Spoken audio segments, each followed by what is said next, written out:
I'd like to ask you about the 18-page paper or memo you wrote and circulated to ABC News staff in 1987. Can you tell us about the substance, the content, and its consequences? Its consequences was essentially I left ABC after it.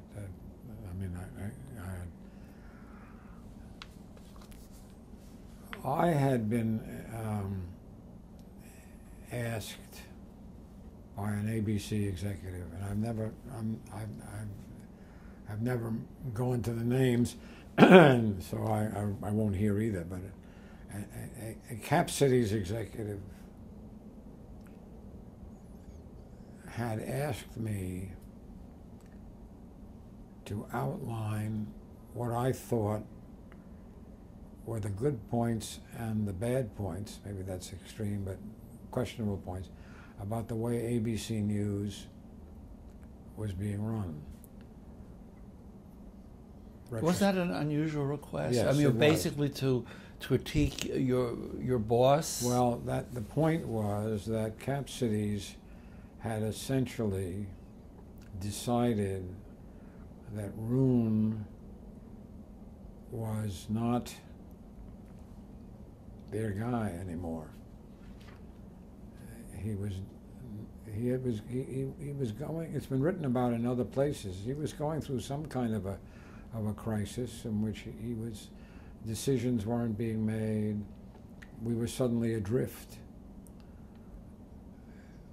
I was taken out for lunch by one of the Cap Cities people, who essentially said to me that management was of the opinion that Roon's tenure was going to end, and that I was the likely to be the preferred candidate for management. So that was the background of why I undertook to write what essentially was a critique of the way ABC News was being run and its methodology. I think it was called Days of Affluence, Days of Penury, or maybe it was Days of Penury, I love that word, penury. What I wrote was accurate, but obviously was inflammatory. And what was it? What was the thrust?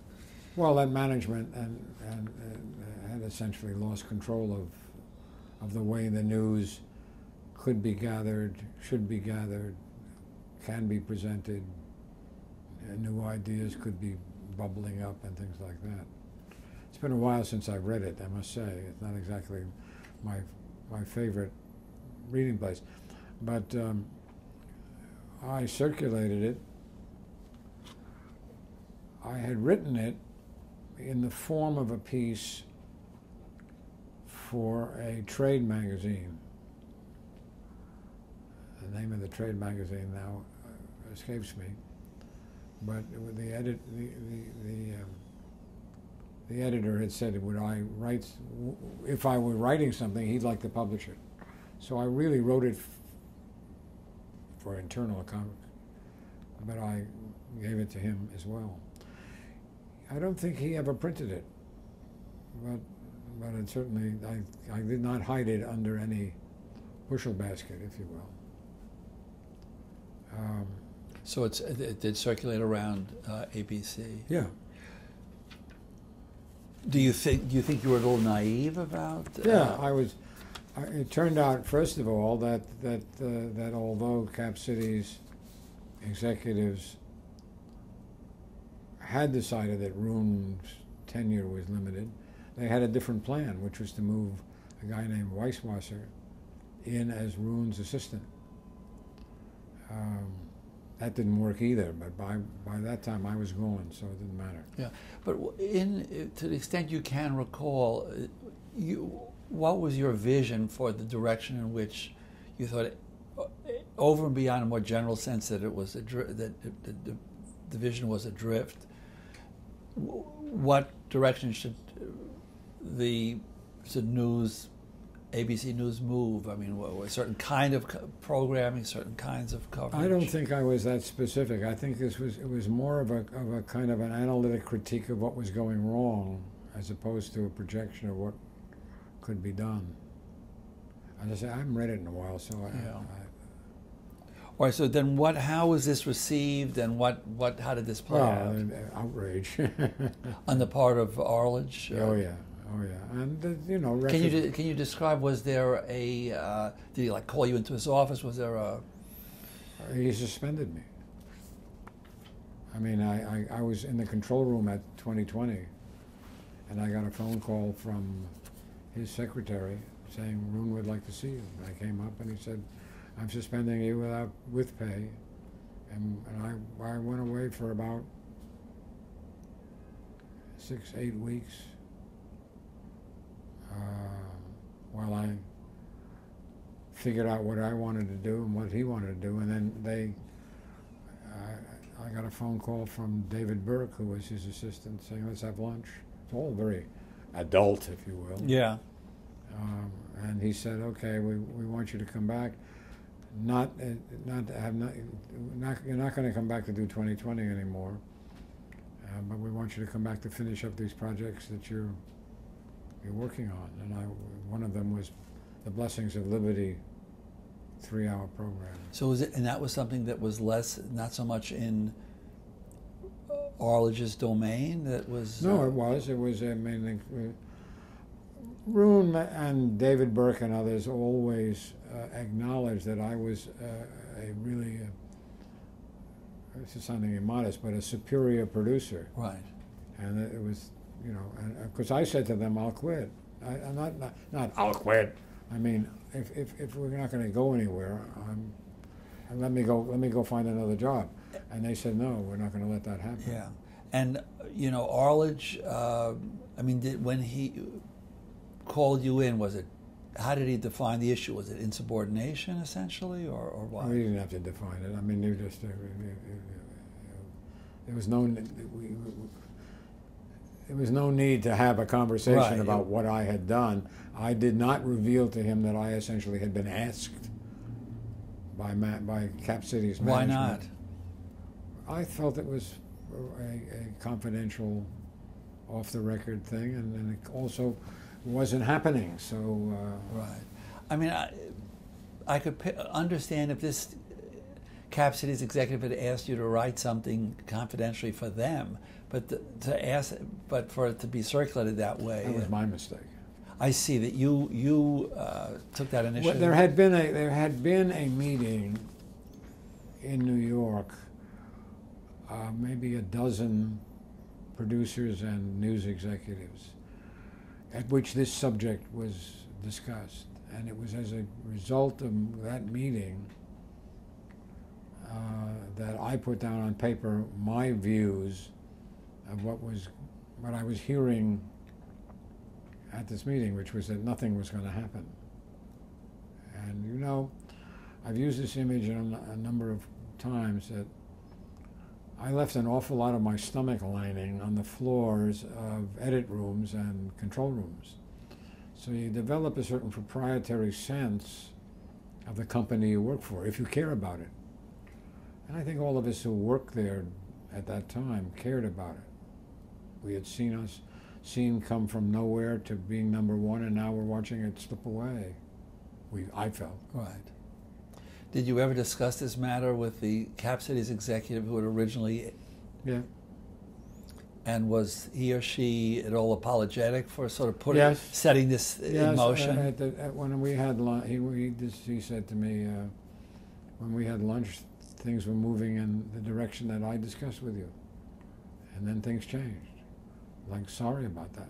Oh, okay, that's the way it is. Was your relationship with Roon Arledge ever sort of repaired after? Yeah, it was very adult, as a matter of fact. And subsequently, after I left ABC, he rehired me to do some stuff for the Millennium. What was it difficult for you to leave 2020? Sure. I mean, it was a great sandbox to play in. Any idea I had or anybody else had that I could implement, we did. That was the secret to what I thought was 2020's success. It was a lot of bottom-up stuff that I would approve, and then. Did you continue to watch the program, and how did the show while evolve afterwards? I did for a while, and I don't want to be critical of Victor Neufeld, who succeeded me. The program changed its direction. It went in ways that I wouldn't have taken it, but that wasn't my responsibility anymore. I think other critics agree. Had a similar view. I think it lost its way dramatically. Yeah. I would think that. I think it's could persist to this day as we're sitting here in June of 2011. I think that program has essentially lost any appointment value. I mean, 2020 used to be, when I ran it, was appointment television. People went and found it on Friday nights or Thursday nights. Right. What about the creation of Nightline? Were you at all involved? Well, a lot of us were involved. The real credit for that goes to this. It started out as a nightly review of the ongoing hostage crisis with the Iranians taking it. It was called America Held Hostage. Day 1, Day 5, Day what have you. And it subsequently became Nightline. At the very beginning, before it found itself, and before Koppel took it over, Reynolds did it for a while, or actually it was almost like, who's available to do it tonight? And that was the way it was also produced.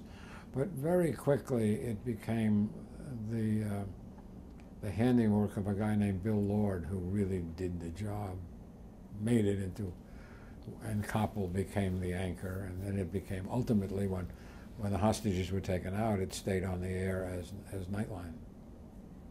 So I mean, to the degree that any of us passed through its control room, I was one of them, but not. I wouldn't claim any way as being a creative force in it. Yeah. I mean, it was an interesting innovation, and that a public affairs program like that, competing with Tonight Show, for example. Well, that was that's true, and that was as a direct result of Runology's standing with ABC management, with Fred Pierce and the guys who were running the ABC network. He had the clout to get it on the air, first as a series of specials and then as an ongoing thing. And because it was an ongoing national question, it overcame the affiliates' reluctance to give up the airtime. I mean, that was a source of revenue for a lot of affiliate stations. They make less revenue if they're carrying a network show than if they're selling their own commercials in a movie rerun. Any comments about your regard for Ted Koppel as a journalist? Oh, Ted. First time I met Ted Koppel, we went swimming in Repulse Bay in Hong Kong. And this is 1969. After I became the executive producer of the Evening News, I took a tour around all the bureaus, and of course the Vietnam War was on and all.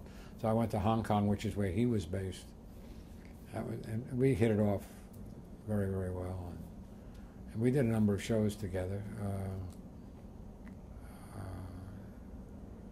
Then he came back and was the correspondent at the State Department. I was running Evening News at the time. So we had a considerable amount of interaction. And again, to go back to the fact that I had sort of been attuned to international affairs by being at Columbia, he and I started from a different level of communications and journalism. Terrific.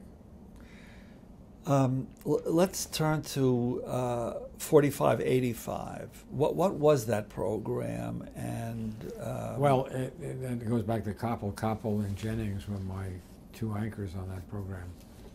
4585 was one of a number of 3-hour programs that I was involved in. It was a history of Cold War. 1985, we have Gorbachev, and we have Reagan and all. So what we did was we traced very carefully the history of the world, if you will, certainly international world, from 1945, the end of the war, to that date in 1985. The assumption was, I think, a good one, that a lot of the people, the concept was that anybody who you saw on the program had been in the room when something had happened that moved the story forward. And a lot of them were really elderly, and we knew this was the last chance to get them. Mm-hmm. And we did, and we wove it together, and the program won the DuPont, it won the Peabody, it really was quite a tour de force, and it's probably one of the prouder moments that I accomplished. Mm-hmm. In this period, after the post-2020 period, what was your title at ABC? I know, I was still at 2020. At that point? At that point. I was vice president for program development, even when I was running 2020. Mm-hmm. So it was a logical fit. And Roon would rely on me to do some rather complex programs. We did 4585. Pierre Salinger had an inside track on the negotiations to get the hostages out. And we did a 3-hour program on that. His reporting was remarkable, and a lot of the people he interviewed would not appear on camera. So we had to create different visual ways of telling the story. Mm-hmm. Why would they not appear on camera? It's very sensitive international relations. It's very, I mean, some of those people ultimately were killed, so or died in peculiar ways. Yeah. Well, I mean, I think it's significant. It goes against the grain. I mean, of shorter and shorter programming, right. And this something of substance like this. That was Roon's. When Roon lost that touch or that desire, is I think one of the great disappointments. I don't know that he would even would have, he's now gone, would have acknowledged that he had changed his view, but the idea of doing 3 hours, they sent me to IBM, who bought the whole program, and to sell it. I remember sitting in the room with people who we were going to interview, people who were working for IBM or IBM had brought in as consultants, who were in fact the very folks who we were going to cover. And I was able to tell them what they said in the various meetings, because I had done that kind of research. And that goes back to let's go back way back to the beginning in the story of my not wanting to be a doctor anymore and changing my major to history. I had an affinity for that. I would say I wasted a couple of years of college until I discovered that, but fortunately I did. You know, we've talked earlier, getting back to Roon Arledge, about what he brought, the energy and the resources he brought to ABC on one hand, and then this something happening and his being adrift, ABC News being adrift. To what do you attribute the change in him? I don't know, but there's a visual example I can cite. When he first became president of ABC News, his office was arranged so that if anybody passing by could look in and see him at his desk. And then the desk was moved to the other side of the room so that if you passed by the door you couldn't see him, but if you stepped in you could see him. And then his secretary's desk was moved out so that you couldn't even get to the point of looking in. There's some psychological evidence there that something was changing, but I don't know. More than that, you I don't know. All right. In addition to 4585, what were some of the other news programs or documentaries that you developed for ABC? Well, I created the ABC News Close-Up series back in '72, where I mentioned that they said, get us some gold, and we did. And we did, I remember we did one on fire, which got a considerable amount of attention because we investigated a crib manufacturing company that was using essentially compressed napalm as the chemical to make the crib. We demonstrated how it burned and it exploded. Right, right. And they took us to court. The manufacturers took us to court in Indiana, where some local judge essentially threw out the First Amendment and issued a restraining order. Incredible. And it's an example of what ABC was at the time. ABC top management, this was before Cap Cities, didn't want to sue. Didn't want the case to go anywhere. And it was because CBS and NBC and I don't know who else gave a friend of the court brief that the decision was ultimately overturned. But ABC didn't take the lead on that point. They just didn't, they were really concerned about that. Mm-hmm. But that was a very proud, I mean, that won the DuPont and the Peabody. The series won. Then the next year we did another series called Action Biography, which had the concept of having it narrated by the biography. So Henry Kissinger narrated his own life, and Anwar Sadat narrated his own life, and it was quite unique at the time. And we brought home some gold. Yeah. On that. I mean, it's something we'll come back to later, but I wonder if there's less and less of those kind of initiatives that one sees, not only in network television, but even the cable news channels too. It's a little bit more formulaic. Well, also we video educated people to expect shorter pieces. So we're going back to Don Hewitt's. A story needn't run an hour, nor it's got to run a little more than 3 minutes. I think that essentially an hour program has very little chance of making it. That is not to say they don't do hours, but they're more like a themed hour. We'll do five short pieces about murder, and it's right. a program about murder. Yeah, I mean, I think on PBS, I'd be curious your reaction to this, that whether at least Frontline on PBS to a certain extent is, continuing the tradition of the traditional documentary. That's right. It's the last survivor. I think maybe there's one or two others, but Frontline certainly, and David Fanning has really kept that flame alive. Right. What about Our World? That was a lot of fun. Well, what was it? Well, it was essentially a history retrospective of something that happened on a particular day or a particular week years ago. And Linda Ellerby and Ray Gandalf, I had the set designed based on a Bernice Abbott photograph of a newsstand. And we kept changing the newspapers for the dates or whatever they were. Mm-hmm.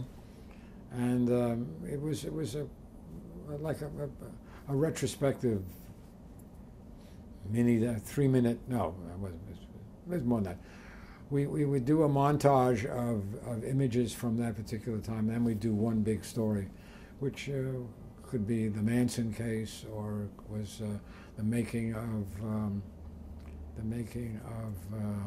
Gone with the Wind, or it was a lot of fun. It was pure entertainment, done with the panache of a news division, but that's what it was. Right, and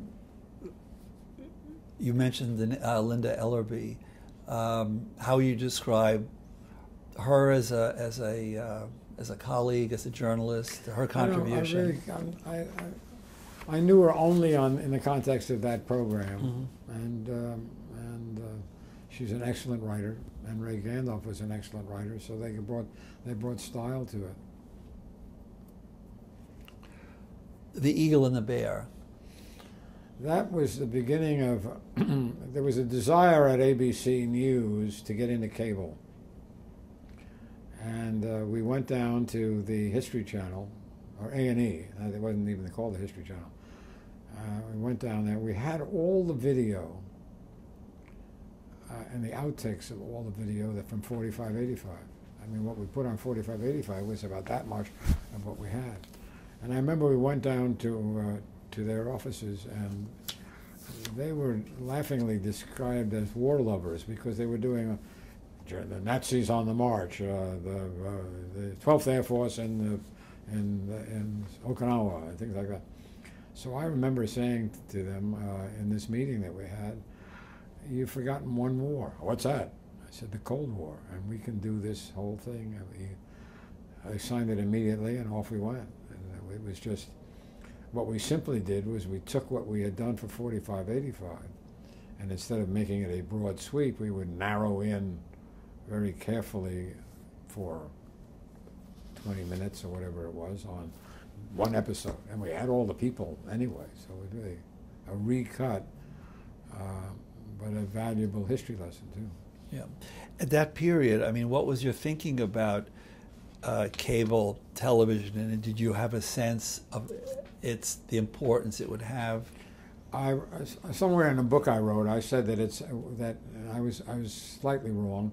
I said when cable reached 50% coverage in the country, it would become a major force. Actually, it became a major force by the time it reached like 20%.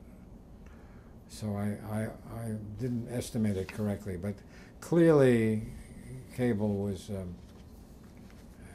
going to become something significant. And this was before the whole question of the web and online and on your phone and all of that. I would go around the country and do a lecture, and I would say to people, "I'd like to show you the future." And I'd take out my cell phone, because this was before smartphones, but you knew that it was going to have a major impact on news gathering and news dissemination. All right, we'll come back to that, but before we talk about some of your work outside of hard news, let me just run through a couple of some major developments during your tenure doing hard news, and any comments you have on the coverage of those events, to what extent you were involved with coverage, and any thoughts you have quickly. The moon landing. My responsibility that night was to prepare hard news broadcasts for every hour. We did a 5-minute newscast every hour of other news. But there wasn't other news, so I mean, it was a kind of show the flag, but who cared? We were just watching whatever we could see. Okay, the Korean War. I was running the CBS morning show that I mentioned before as the editor during the Korean War, and we used to get video in from Telenews, which we had purchased, and it was fresh off. It was fresh off the battlefield, if you will. It was 3 and 4 days late, and we, on a number of occasions, had visits from officers, Army officers, who would screen it with us and tell us, they never told us not to, but suggest, "Don't use that," because there was a lot of battle casualties in the stuff. The stuff was gory. And when they say don't use it, was what, things that where someone was recognizable and a family member would be upset? I don't remember. Or was it more of a political nature? No. I think it was. My recollection is, and it's a long time ago now, that they were simply reflecting the sensitivities of looking at a dead body. Right. Not that any of us would have done it in those days. This was our first experience. Why I say ours, the 3 guys who worked with me, Bill Siemens, Phil Lewis, and Tony, God, I've forgotten his name. We wouldn't have run it anyway, but they came over Not all the time, but enough.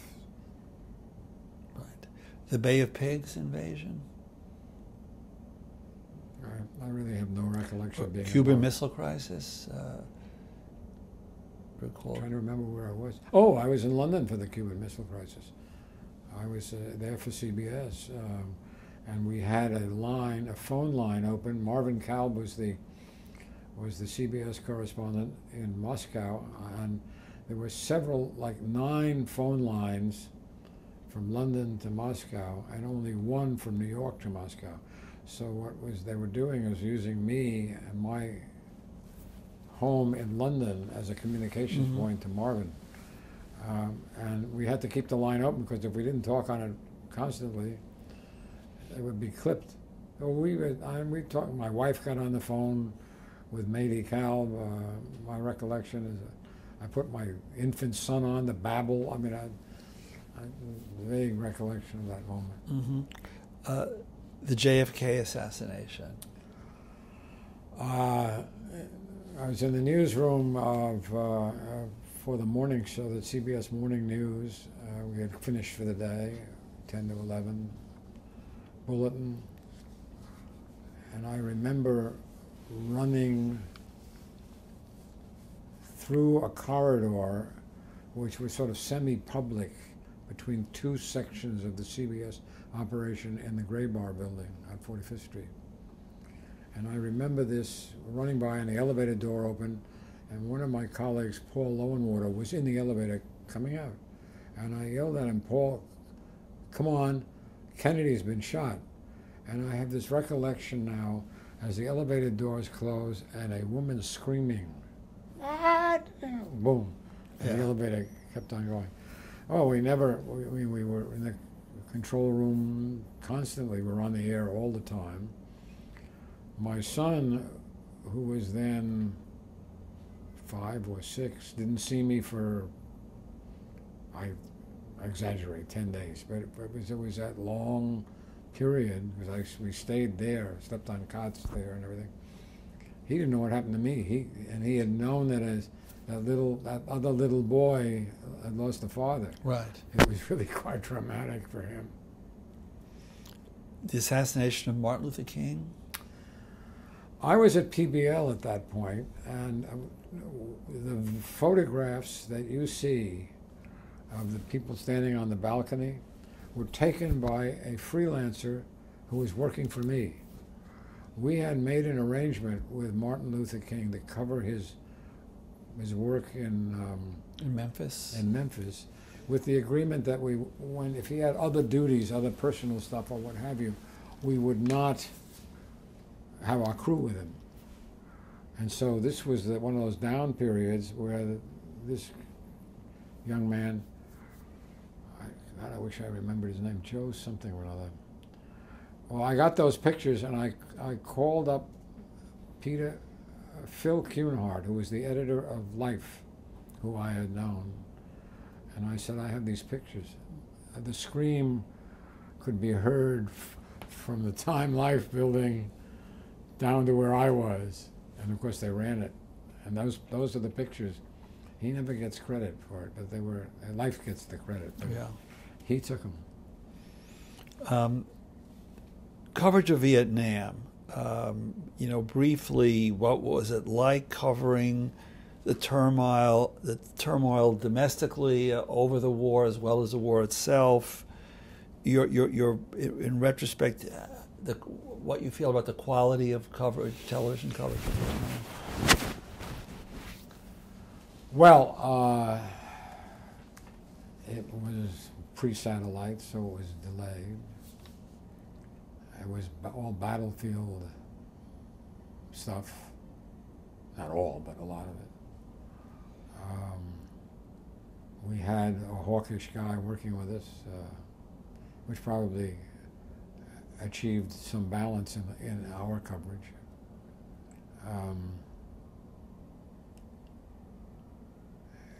I think all of us felt the same way, that it was, why are we here?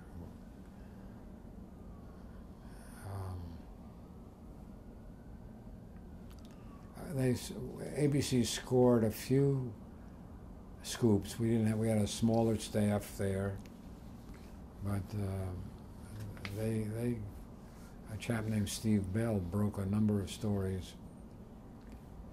He had better contacts, or more aggressive, or what, of what was happening.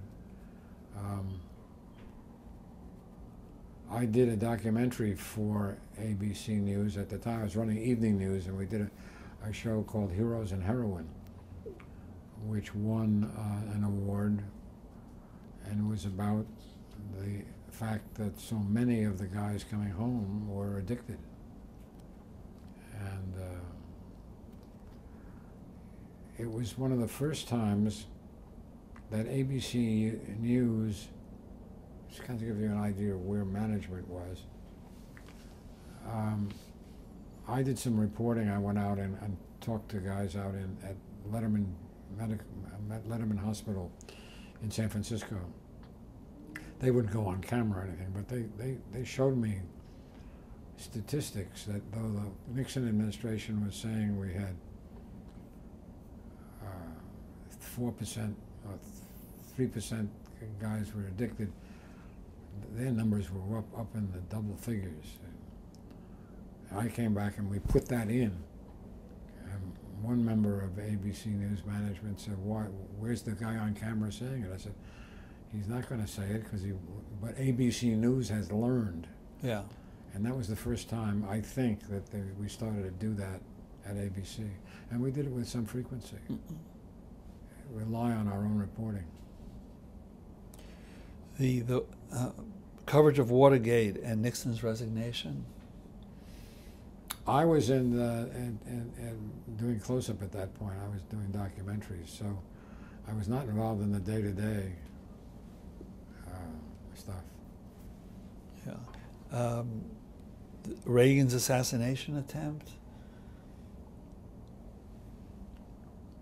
I don't remember specifically where I was at that time. I was not involved in its coverage. Last two items, Iran-Contra affair?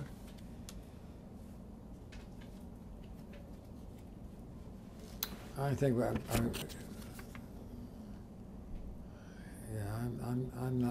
don't have any recollection Yeah. sort of being involved, even anecdotally. And what about given the fact that, of course, you were there at the creation of the Berlin Wall, the fall of the Berlin Wall? Do you remember? I was at Inside Edition. I had left ABC and was working for King World doing Inside Edition, and called Jerry Schwarzkopf, who had been the cameraman with Dan Shaw and me when the wall went up, and we just reminisced. And what about the shooting at the Munich Olympics? That was. I was not. I had left ABC briefly in '76, so I was, and that was clearly it was. I mean, it was Runologist's triumph that the way he took it over, and they essentially gave him control. Right. All right. Why did you leave ABC in 1989? 89. Well, I mean, I felt that I had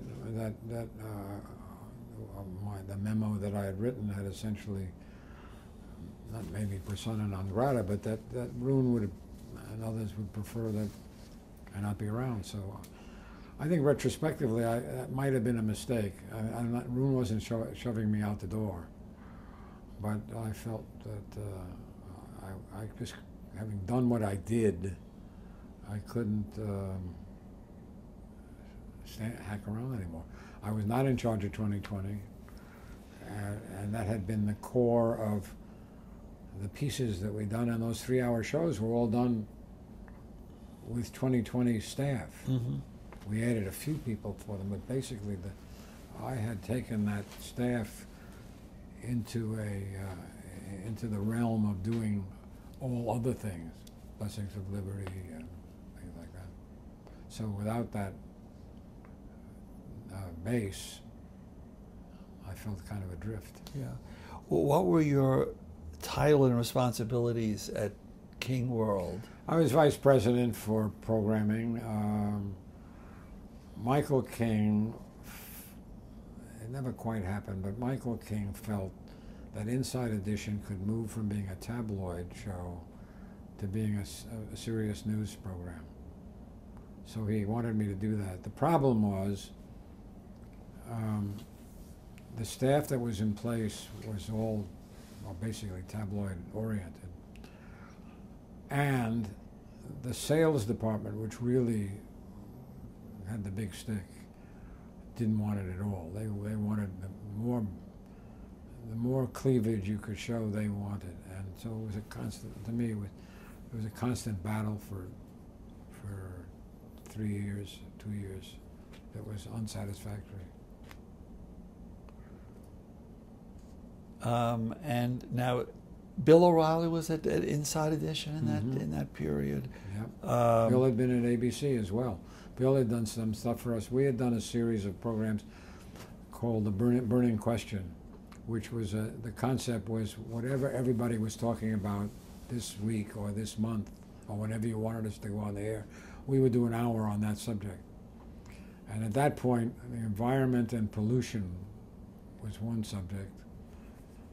I don't remember, there were 3 or 4, and he was a reporter or a correspondent for ABC News who had had a run-in with Peter Jennings, and so they weren't using him, so he was available for this catch-all program that I was doing. And well, how do you remember him in that period, both at ABC and then later at Inside Edition? Well, at ABC, he was he really was more than a journeyman. He went out and did creative pieces within the format of the Burning Questions thing. Inside Edition, he was already an opinionated guy, and I think if we had again been prescient enough to figure that opinion would get ratings, they might have let him do it, but he was very forceful, as you might say. So are you surprised or not surprised at the career path he took subsequently? And not at all. The guy is making a fortune, and he's a major figure in public affairs. Why would he not? Right, but in terms of the kind of journalist he was that you knew at ABC and what he's doing now. Well, they're two different things, and they're not necessarily mutually exclusive. I mean, if he went out and did a story about water pollution in Ohio, it's got nothing whatsoever to do with his expression of opinions about Hillary Clinton. Right. So you, in general, in terms of Inside Edition, you felt you went up against an immovable wall, or were you able to make something? We changed a little bit. Charlie Lackman, who is now the executive producer of the program, will credit me with bringing some standards in. I'm grateful that I did, but clearly the dramatic changes that I think Michael King wanted and that I thought I was going to be able to do, we never made it. Yeah. Any specific stories that you recall, let's say, battling over or attempts to do more hard news, or stories you objected to that? I'm sure there were some. They're so minor that who remembers? I mean, I remember saying at one point to one of the senior producers there that the depth of the cleavage didn't necessarily improve the depth of the reporting, but by and large, I don't recall specifically. There was so many. I mean, you're talking about a daily program with pieces that didn't matter then and don't matter now. Yeah. So how long were you associated with? I think I was there 3 years. Yeah. 2 years, 3 years, something like that. What about the interview that Jesse Jackson got with Saddam Hussein. Were you not on my watch? It wasn't on your watch. No. All right. Were there any other programs that you developed, worked on at King World? We did a program called Instant Recall, which was an attempt to essentially resurrect the Our World idea. Mm-hmm. It ran for a year, did all right. And then, how did you come to work for Time Warner in 1992? I got a phone call from two guys. One was Jim Paratori, who is now the president of Telepictures or something, and a guy from Time. And I had known Jerry Levin through the years. Mm-hmm. So they essentially recruited me, and as I said, I was not feeling very satisfied at Inside Edition, so I went there. Having gone there, what I ran into was the Hollywood versus New York situation to create a news magazine, which I had done on paper with the assistance of the editors of all of the magazines, which was quite an accomplishment, because talk about people resenting television, those boys sure did. But we got to California to make the presentation, and I met with a guy named Les Moonves, who today is the president of CBS. And Les was in charge of some major branch of Time Warner, of the Warner side. And he said, your idea is great, but I'm going to tell you, this is how it works here. Our salesmen have a half an hour of time with the program director at the station in Seattle. In that half hour, he's got to sell him a rerun of Fresh Prince of Bel-Air and I don't know, another, he said that's going to take 28 minutes of his half hour. He doesn't have any time to sit down and sell your program, so it's not going to go anywhere. Thank you very much. I got back on the plane, came back to New York, and that ended that. And it was realistic. And so what they wanted and what they ultimately got was not anything based on the views from the magazines, which is what Jerry Levin and others had said to me. What they wanted was another tabloid show, which they then created, called Extra. And you weren't involved with that? No. Yeah. What was your title when you Vice were President. I mean, Vice President seems to be the title that goes along with it. Yeah.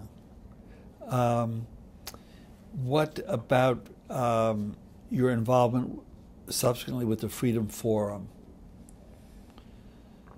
I was granted a Freedom Forum Fellowship for 2 years, in the course of which I wrote a book called Best Practices. I did a lot of interviews for it. And my recollection is that they told me that that was one of the best, most sought-after publications they had done. Right, and that was the Freedom Forum. That was Ev Dennis's. Yeah, that was an a wonderful source of, bringing together, smart people from academia and the industry to talk about communications. Yeah, that's true. But they decided to build themselves a newsmuseum, right? So that closed down. Closed down New York. Right. So what was just in a nutshell? What was the thrust of the handbook? What was? Well, what I did was I interviewed about 300 people, promised them all anonymity so I could get candor, and what I got was a description of what really happens in newsrooms, and a collection of suggestions and good practices that people have adopted to deal with the real world of journalism. Getting closer to the recent years, 9/11. Where were you on 9/11, and what did you think of coverage of that event? I was at a meeting in the morning, and we had the television set on in the meeting room, and we saw the second plane crash into the building, and that's when we knew that this was no. The meeting ended, and I went down into the street, and I could see the buildings burning 10 blocks away. I took the bus home. In the afternoon, my wife and I went down to the American Red Cross and gave blood because everybody thought we were going to be giving a lot of it. Turned out I didn't need it, but yeah. Any thoughts about coverage of that event? I watched like everybody else. Yeah. Right. A year later, you became executive director of the National Television Academy of Arts and Sciences Foundation. Mm-hmm. Could you talk a little bit about that organization, its mission, and some of your accomplishments? Well, the mission was to create a nationwide competition for high school students to demonstrate by doing pieces good journalism, and they would be judged on that. We got a grant from Time Warner and some funds from others. We were able to do it for about 4 years, I guess, maybe 5 years, actually on a sort of volunteer basis because the funds were not. But some of the work that the kids were doing was quite remarkable. And we used, as a matter of fact, as a guidebook, the handbook that I had done for Freedom Forum. It ran out of money, like a lot of good things. What happened was that the recession started, or maybe not, the downturn toward the recession started, and the discretionary funds that corporations had to support this kind of thing dried up. Now, you were chair of the awards committee. Well, I'm not mistaken, or am I mistaken? I'm a member of the awards committee for news. I'm the news and documentary purveyor, keeper. Right. I mean, there's somebody on there for sports, and there's somebody on there for daytime and things like that. So I'm there for news. All right. Can you tell us a little bit about that work? Well, they have. The Academy has a very, very elaborate system of judging, of handling the entries. They have expanded their area of concern to include online stuff, because there is a lot of material now being produced by entities that are other than the networks and other than newspapers and other than cable. So they're really on top of it. There's a fellow over there named David Wynn who he does an extraordinary job. Were you involved in developing awards for new media? Yeah, that was part of their reach out, and we made sure that journalism and good journalism and good standards and practices were adopted, because a lot of the people who were doing it started out because they knew how to shoot video, but not how necessarily to tell the truth with it. What can you say about the split and the differences between the National Television Academy and the Academy of Television Arts and Sciences on the West Coast? I know enough that I shouldn't comment. All right. Is there any chance that they might? I doubt it. Merge again. I doubt it. All right. There's too much turf involved, and there's a difference. I mean, the East Coast boys are essentially news, sports, and daytime. West Coast is entertainment, and I think there are people out there who in candor do not really think that Emmys belong to anything other than entertainment stuff. That's their point of view. All right, summing up, let's get back, getting back to the news and the evening news. Basically, what do you see as the most important changes in the evening news that you've seen since you began your career? And I'm interested in what you think of the way news is today and where it's going. Well,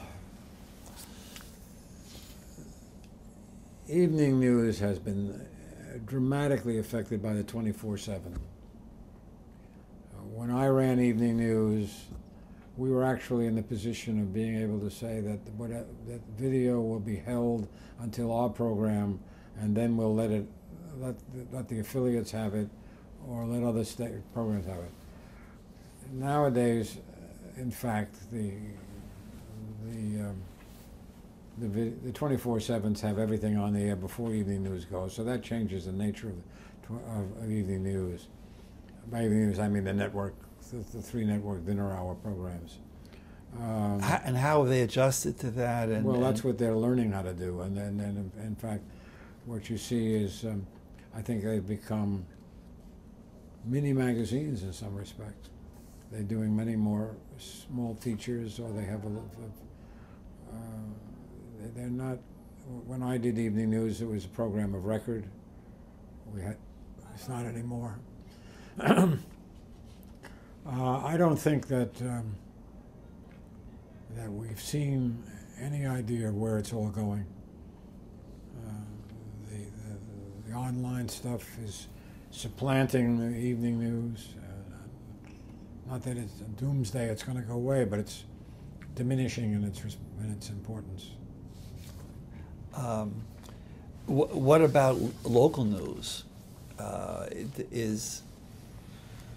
Let's say, as opposed to, let's say, the national news broadcast, is local news going to have a greater staying power?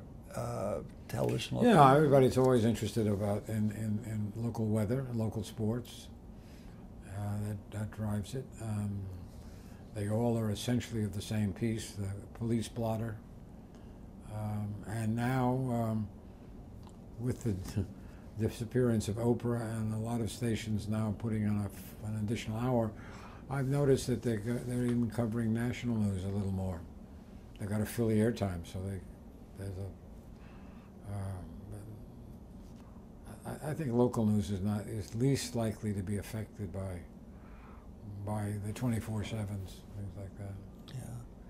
Any other thoughts just about CNN and the other cable news channels, and what the pluses and minuses are? Well, I think they've discovered Fox has shown them, and MSNBC has now demonstrated that fairness and balance doesn't mean a damn thing. It's which is what we live by, and it's opinion all the way, and it's all for ratings, survival.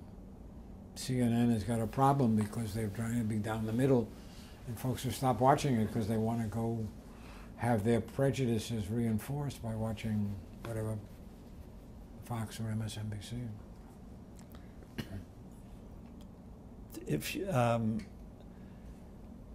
What about your sense of who's watching the news, and all the business about demographics and wanting younger viewers, and that's nothing new. I mean, that's consistent. They want viewers. They're concerned about being 55 plus in age. I don't see them programming for those folks. And the 24/7s or cable, essentially, and the tabloid shows like Extra and whatever it is, Inside Hollywood, they're satisfying that need. I think it's sort of divided. It's now divided into niches, and that are going to solidify. And so, do you think there's less of an appetite or less of a need for hard news among? I could never admit that. The question is, less of an appetite? They're getting it in different places. That's all. I mean, people if people have MSNBC on or CNN on, they're getting their information as background noise, but they don't have to wait till dinner hour. They don't. All right, I think this is a good place to end this tape.